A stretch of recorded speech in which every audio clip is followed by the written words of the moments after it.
রাজধানীর বাজারে প্রতিদিনই কমছে মুরগির দাম। গেল 2-3 দিনে ইলিশের দামও কমেছে হালিতে 600 থেকে 800 টাকা। কমতির দিকে আলুসহ সবজির দাম। একদিনের ব্যবধানে কেজিতে 90 টাকা কমেছে কাঁচা মরিচের দর।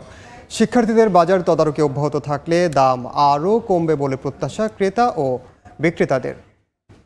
আপনারা আমাদেরকে সহযোগিতা করবেন, আমরা আপনাদের বিভিন্ন পণ্যের দোকান ঘুরে বাজার তদারকি করছেন শিক্ষার্থীরা। মুরগির বাজারেও যাচাই বাছাই করা হচ্ছে ক্রয় বিক্রয়ের রসিদ। ক্রেতাকে স্বস্তি দেওয়ার মতো লাগাতার দাম কমতির কথাও জানাচ্ছেন বিক্রেতারা। ব্রয়লার মুরগি বিক্রি করতেছি 160 টাকা কেজি, কালকের তুলনায় আজকে আরো 5 টাকা কমছে হিসাবে। আগের চেয়ে বেটার। দাম বেড়ে গেলে তো ভোক্তাদের জন্য অনেক কষ্ট হয়ে যায়। মাছ বাজারেও রয়েছে দাম বৃদ্ধির চাপ মুক্তির খবর। এ সপ্তাহে এসে ইলিশের দাম কমেছে হালিতে 800 টাকা পর্যন্ত।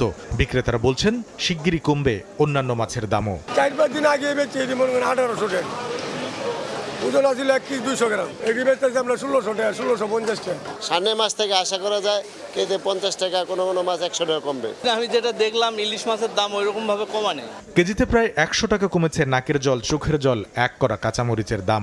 অনেক সবজির দাম নেমেছে 50 টাকার নিচে। কমেছে আলু পেঁয়াজের দামও। কালকা গেছে 240 আর 200, আজকে হলো শুধু 160। ভেন্ডি হলো 40 থেকে 50 টাকা কেজি, পটল 40 থেকে 50 টাকা কেজি।